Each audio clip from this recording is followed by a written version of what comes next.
Hello बच्चा लोग, क्या हालचाल। तो बच्चा लोग, मैं उम्मीद करूंगा कि आप सब लोग बहुत ज्यादा बढ़िया होंगे। आप सबकी पढ़ाई लिखाई बहुत ज्यादा अच्छे तरीके से चल रही होगी और आप ये हमारे लेक्चर्स को एंजॉय कर रहे होंगे। मैं जतिन कुमार आपका स्वागत करता हूं हमारी क्लास 12th इकोनॉमिक्स की फ्री क्लासेस में। और बच्चा लोग, लास्ट लेक्चर तक जो है हमने क्लास 12th मैक्रो इकोनॉमिक्स की यूनिट नंबर 1 जो नेशनल इनकम से रिलेटेड सारी चीजों के ऊपर बात करती थी, उसको हमने कंप्लीट कर दिया। टोटल 12 लेक्चर उसमें लगे हैं एंड जो आगे की यूनिट्स है उनमें इतने लेक्चर नहीं लगेंगे।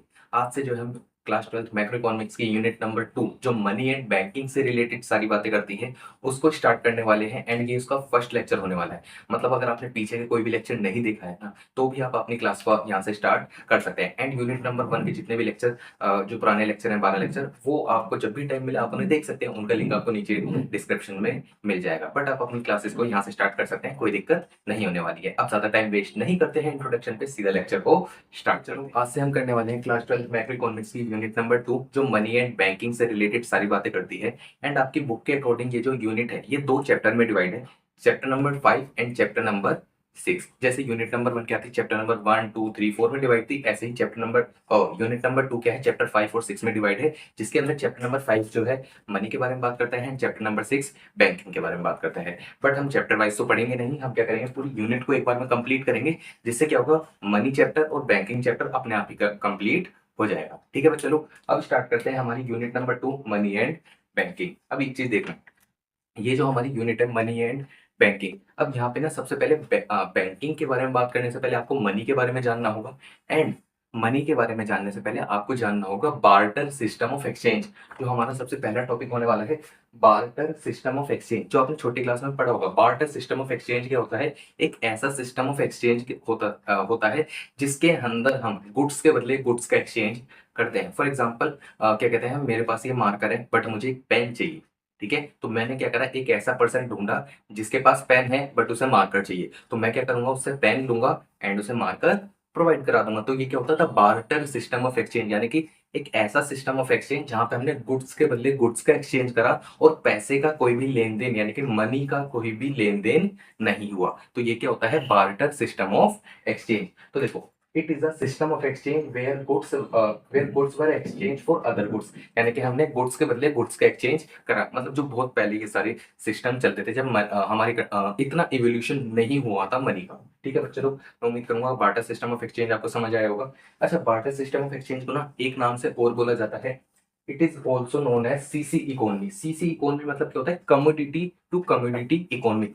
सीसी मतलब कमोडिटी टू कमोडिटी इकोनॉमी, यानी कि एक ऐसी इकोनॉमी जिसके अंदर आप कमोडिटी कमोडिटी के मतलब गुड्स के बदले गुड्स का एक्सचेंज करते हो। इतना क्लियर हुआ बार्टर सिस्टम ऑफ एक्सचेंज क्या होता है। अब एक चीज देखो, बार्टर सिस्टम ऑफ एक्सचेंज होता ना, ये बहुत पहले के जमाने पे चलता था, मतलब आदिवासी के टाइम पे या उसके आसपास चलता था, है ना। जब पैसे का इतना, मनी का इतना इवोल्यूशन नहीं हुआ था, उस टाइम पे ये बार्टर सिस्टम ऑफ एक्सचेंज चलता था। ठीक है बच्चा लोग, एंड अब इस ये जो सिस्टम था ना, इसके अंदर कुछ ना कुछ प्रॉब्लम थी जिसकी वजह से आज के टाइम पे मनी को ले लाया गया था। एंड उसकी प्रॉब्लम क्या थी ना, वो थी ये 4 problems, drawback of barter system of exchange. और इन्हें याद रखना क्योंकि इनके ऊपर एग्जाम में क्वेश्चन पूछा जाता है।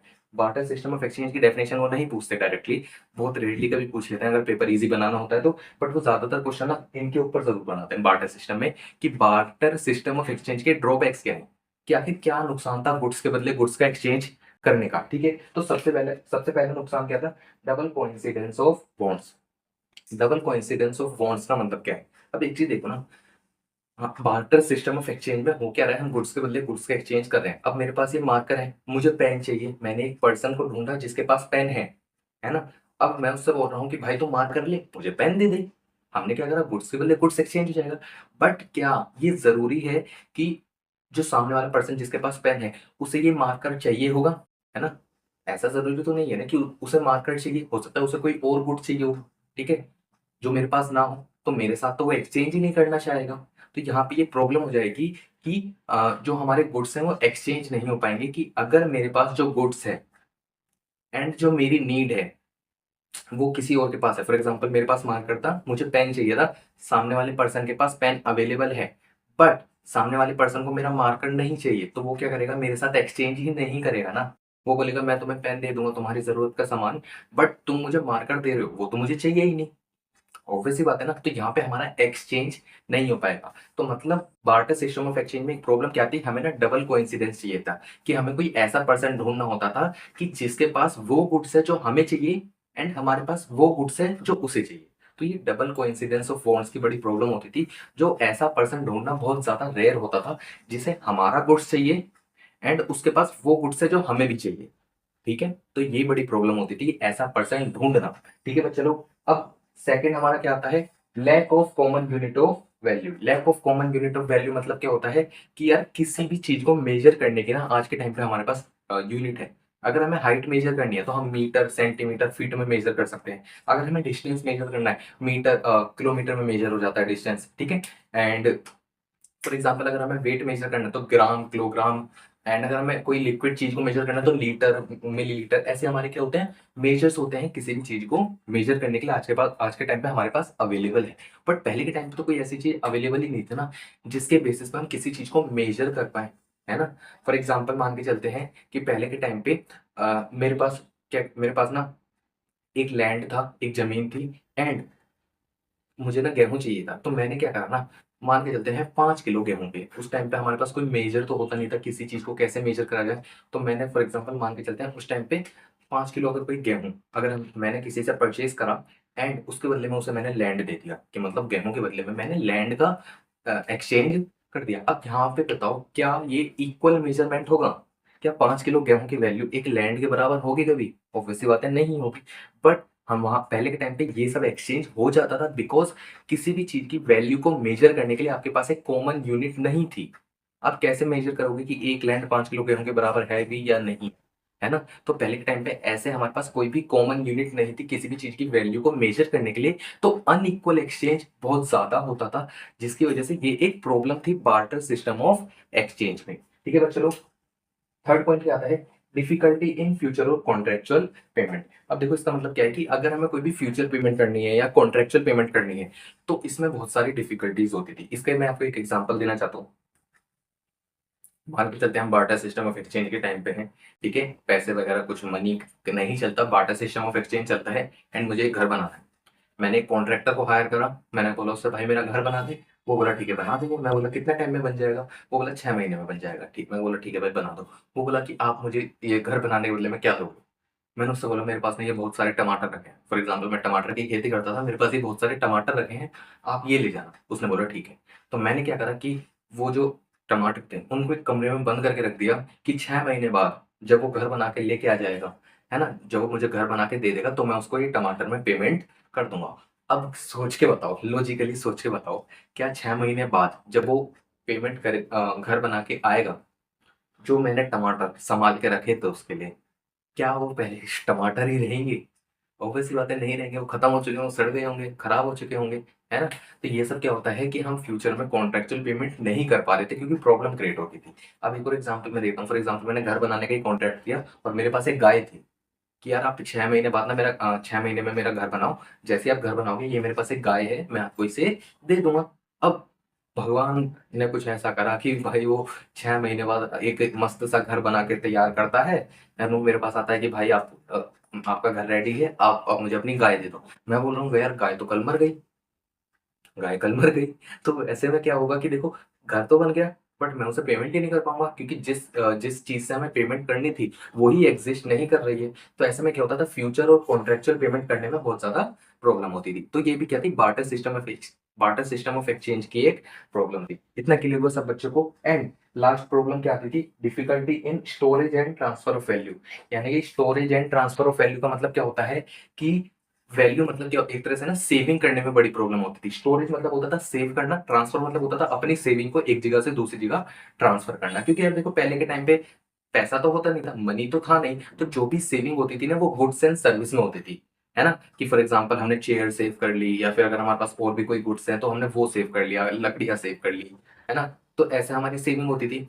अब एक चीज सिंपल सी बात है यार, अगर हम कोई भी प्रोडक्ट को, अगर हम गुड्स एंड सर्विसेज में किसी भी चीज की सेविंग कर रहे हैं तो वो ना बहुत ज्यादा से स्पेस कवर करेगा। ऑब्वियसली बात है, वो बहुत ज्यादा स्पेस कवर करेगा तो स्टोरेज बहुत ज्यादा लगेगा।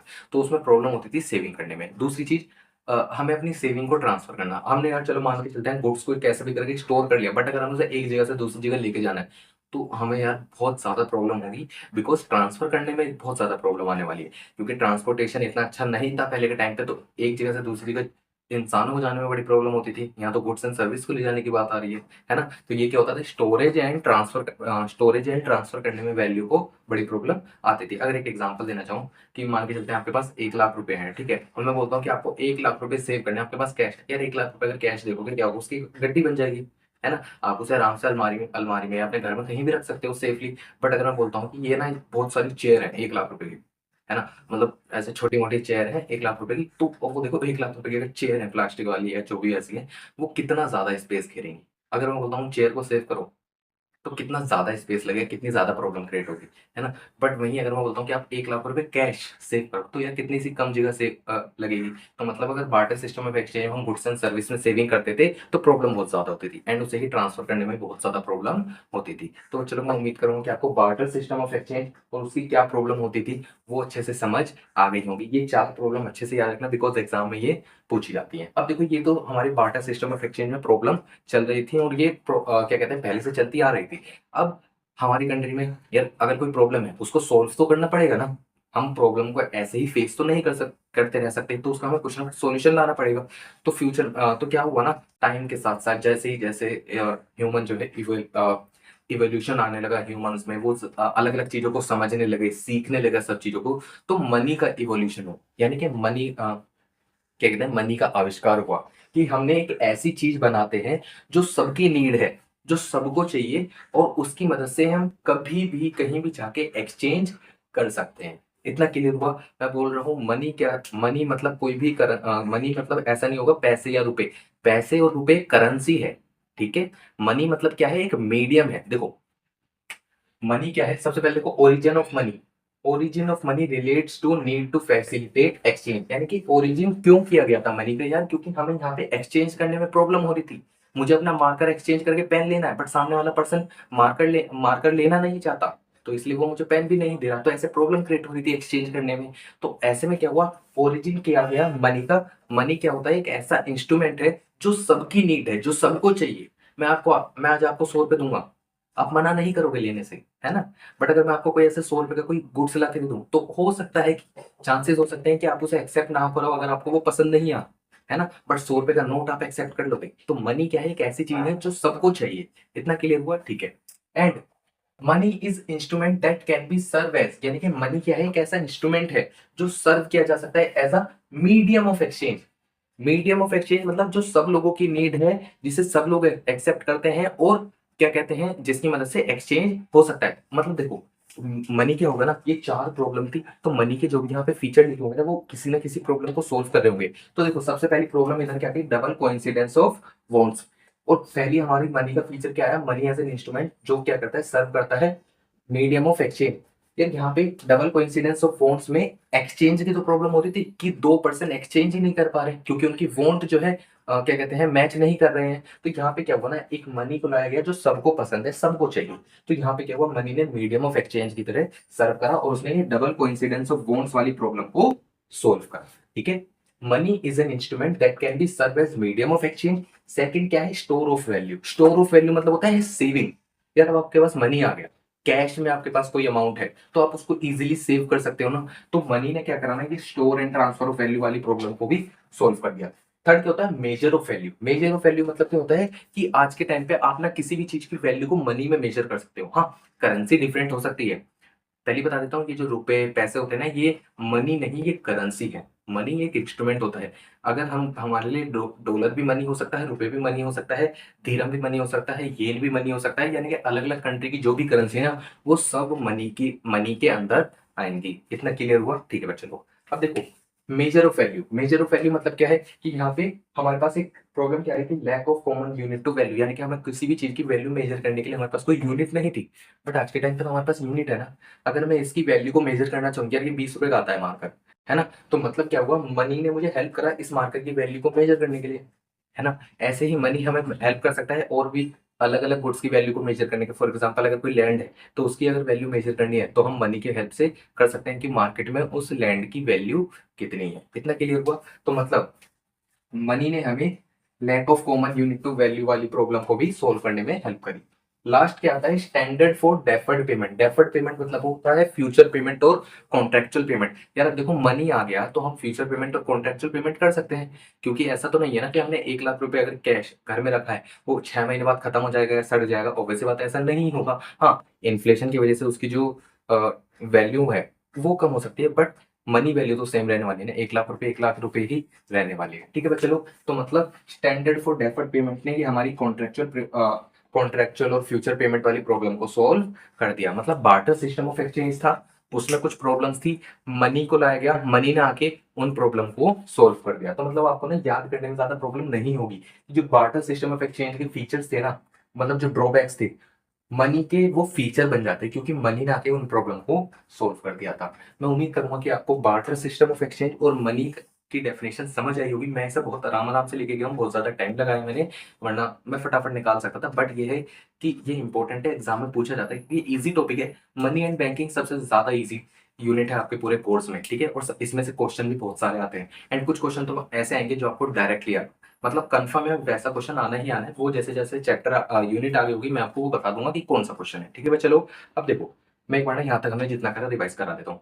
हमने क्या पढ़ा, बार्टर सिस्टम ऑफ एक्सचेंज करा। बार्टर सिस्टम ऑफ एक्सचेंज क्या होता है, it is a system of exchange where goods were exchange for other goods, यानी कि हमने गुड्स के बदले गुड्स का एक्सचेंज करते हैं। इसको एक नाम से और बोला जाता है सीसी इकोनॉमी, यानी कि कमोडिटी टू कमोडिटी इकोनॉमी। इसके ड्रॉबैक्स थे, सबसे पहले ड्रॉबैक क्या था, मेरे साथ रिपीट करना, ठीक है। घर पे बैठ के रिपीट करो, रिपीट जितना करोगे उतना बोल बोल के कि रिपीट करो, कि जितना ज्यादा रिपीट करोगे उतना जल्दी याद होगा। सबसे पहले drawback, double coincidence of forms, lack of common unit to measure value, and हमारा क्या था, डिफिकल्टी इन फ्यूचर और कॉन्ट्रेक्चुअल पेमेंट, एंड फोर्थ क्या था, difficulty in storage and transfer of value. इन प्रॉब्लम को सोल्व करने के लिए हमारे पास क्या आया, मनी आया। ओरिजिन ऑफ मनी क्या, ओरिजिन ऑफ मनी हुआ क्यों था, ताकि हम मीडियम ऑफ एक्सचेंज को फैसिलिटेट कर सके। एंड मनी होता क्या है, it is an instrument which serve as medium of exchange, store of value, measure of value, standard for deferred payment. तो बच्चों लोग मैं उम्मीद करूंगा कि आपको यहाँ तक मनी की डेफिनेशन भी क्लियर हो गई होगी। ठीक है चलो, अब ना यहाँ पे हमारा आता है कि मनी के ना कुछ टाइप्स होते हैं।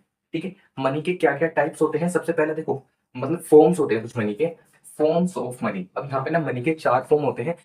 मैंने यहाँ पे 2 ही लिखा है क्योंकि जगह थोड़ी कम थी। इन 2 को समझ लेते हैं, फिर मैं आपको बाकी 2 भी यहाँ पे करवा दूंगा। देखो, फिएट मनी, सबसे पहले फॉर्म्स ऑफ मनी में 2 टाइप आते हैं, एक आता है फिएट और एक आता है फिड्यूसरी मनी।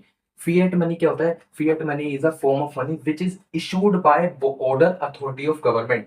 यानी कि फिएट मनी एक ऐसा मनी होता है जो या तो ऑर्डर और अथॉरिटी, यानी कि ऑर्डर मतलब गवर्नमेंट के ऑर्डर पे इशू हो रहा है, अथॉरिटी मतलब गवर्नमेंट की कोई अथॉरिटी है जिसके अथॉरिटी के कहने पे इशू किया जा रहा है, और जो किसकी अथॉरिटी, गवर्नमेंट की अथॉरिटी के। एंड वो क्या होता है, हमारा फिएट मनी होता है, और इसके अंदर सारे नोट्स एंड कॉइन इंक्लूड होते हैं। ठीक है बच्चे लोग, यानी कि फिएट मनी एक ऐसा मनी होता है जो गवर्नमेंट के ऑर्डर या फिर अथॉरिटी के द्वारा इशू किया जाता है, जिसके अंदर आपके सारे नोट्स और कॉइन इंक्लूड होते हैं। अब यहाँ पे ना एक वर्ड आता है वैसे रटने के लिए, तो आपके पास ही सिंपल है, बट थोड़ा बहुत समझने के लिए कि यहाँ पे ऑर्डर अथॉरिटी का क्या मतलब है। देखो, ऑर्डर मतलब क्या, गवर्नमेंट ने ऑर्डर दिया कि ऐसा करो, ये करो।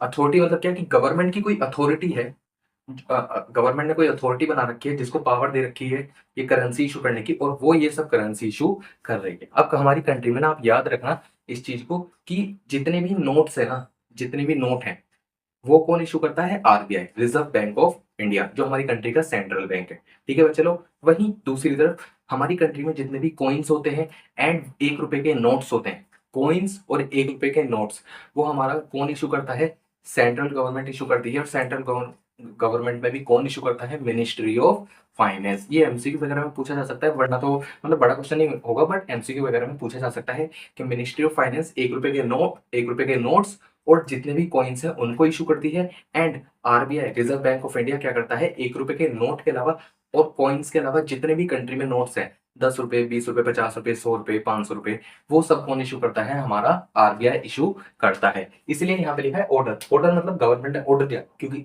1 रुपए के नोट्स और कॉइन जो है कौन इशू कर रहा है, सेंट्रल गवर्नमेंट। अथॉरिटी मतलब गवर्नमेंट की अथॉरिटी, यानी कि एक तरह से आरबीआई बोल सकते हो। आरबीआई क्या इशू कर रहा है, बाकी नोट्स इशू कर रहा है। ठीक है, मतलब ठीक है बच्चा लोग, तो फिएट मनी क्या होता है, हमारी कंट्री में जो भी करेंसी है, नोट्स और इशू जो गवर्नमेंट ने इशू करे हैं, वो कौन होते हैं हमारे, वो क्या होते हैं, हमारे फिएट मनी। दूसरा आता है फिड्यूसरी मनी। फिड्यूसरी मनी मतलब क्या होता है, ये एक ऐसी करेंसी होती है जो गवर्नमेंट ने इशू नहीं करी, गवर्नमेंट इसे इशू नहीं करती, बट ये इशू करी जाती है पेयर और पेई के बीच के ट्रस्ट के ऊपर। पेयर कौन होता है? जो बंदा पेमेंट कर रहा है। पेई कौन होता है? जो बंदा पेमेंट को रिसीव कर रहा है। अब इन दोनों पर्सन के बीच में जो भी ट्रस्ट है उसके बेसिस पे एक करेंसी इशू करी जाती है, जिसमें गवर्नमेंट कहते हैं इन्वॉल्व नहीं होती। गवर्नमेंट का कोई लेना देना नहीं होता। गवर्नमेंट उसमें उससे रिलेट नहीं करती। बट फिर भी दो लोगों के बीच में एक ट्रस्ट होता है, उसके बेसिस पे उस उसको जो है इशू कहा जाता है करेंसी को। उसे बोला जाता है फिड्यूसरी मनी। अब देखो, फिड्यूसरी मनी के एग्जाम्पल होते हैं चेक। ठीक है, आपने चेक लिखा, सामने वाले पर्सन को दे दिया, सामने वाले पर्सन ने भरोसा करके यार इसने चेक लिखा है तो पेमेंट हुई जानी है।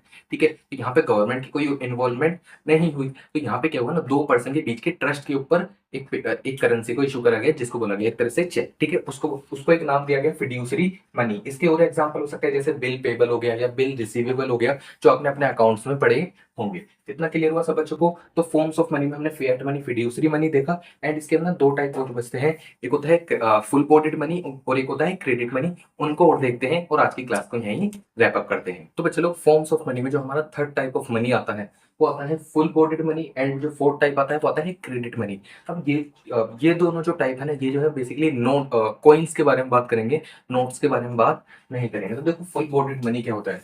It is a form of money in terms of coin. की पहले बोल दिया कि हम सिर्फ कॉइन्स की बात कर रहे हैं।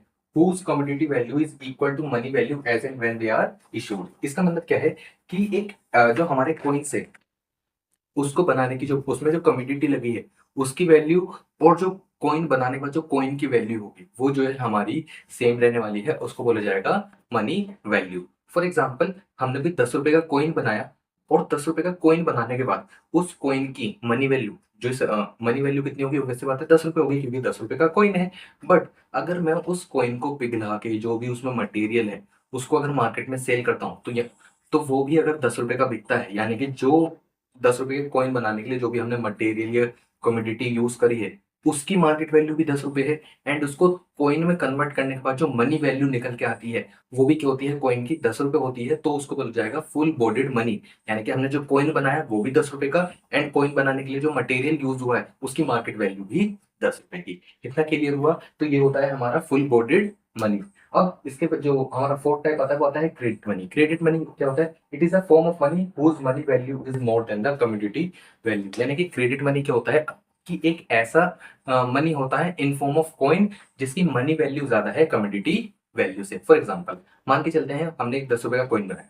ठीक है, मैंने कॉइन बनाया 10 रुपए का, एंड मैं उसे मार्केट में जाके 10 रुपए का कोई भी प्रोडक्ट परचेज कर सकता हूँ। बट अगर मैं उस 10 रुपए के कॉइन को पिघलाता हूँ, उसका जो मटेरियल है, जो भी उसमें मटेरियल लग रहा है, ठीक है, उसको अगर मैं पिघला के मतलब ऐसे ना मार्केट में अलग से सेल करने जाता हूँ, तो वो मटेरियल ही 5 रुपए का सेल हो रहा है। मतलब क्या हुआ? 10 रुपए का कॉइन बनाया, बट उसको बनाने के लिए जो भी हमने मटेरियल यूज करा उसकी मार्केट वैल्यू 5 रुपए है। मतलब जो भी 10 रुपए का कॉइन बनाने के लिए जो कम्युनिटी यूज हुई, जो मटेरियल यूज हुआ, उसकी मार्केट वैल्यू 5 रुपए है। एंड उसे कॉइन में कन्वर्ट करने के बाद जो उसकी मनी वैल्यू निकल के आती है वो निकल के आती है 10 रुपए। मतलब मनी वैल्यू ज्यादा है कम्युनिटी वैल्यू से, तो इसको बोला जाएगा हमारा क्रेडिट मनी। तो बच्चों लोग, it is a form of money whose money value is more than community value. और आज के टाइम पे हमारी कंट्री में जितने भी कॉइन्स आपको देखने को मिलेंगे 1 रुपीज के कॉइन के अलावा, तो मेजोरिटी केस में क्या होगा ना, वो सब क्या होंगे? क्रेडिट मनी ही होंगे। कि एक्चुअल में कॉइन की वैल्यू ज्यादा है, बट अगर आप उसके जो मटेरियल है अगर उसे पिघला के मार्केट में सेल करने जाओगे तो क्या होगा ना, उसकी वैल्यू कम होगी।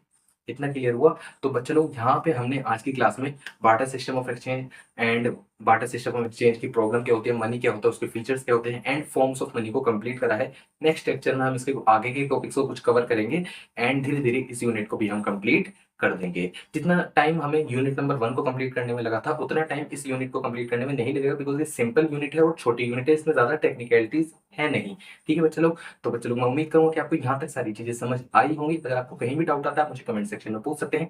अगर मेरे लिए कोई भी फीडबैक है तो प्लीज कमेंट सेक्शन में जरूर बताइएगा, हम उसको इंप्रूव करने की जरूर से कोशिश करेंगे। और हाँ चलो, ये नोट्स साथ के साथ प्रिपेयर करते रहना, एंड हो सके तो अपने फ्रेंड्स के साथ जरूर शेयर करना अगर आपको ये लेक्चर जो है बेनिफिट प्रोवाइड कर रहे हैं। तो चलो, मैं मिलूंगा आपको सीधा नेक्स्ट लेक्चर में, तब तक के लिए बाय बाय।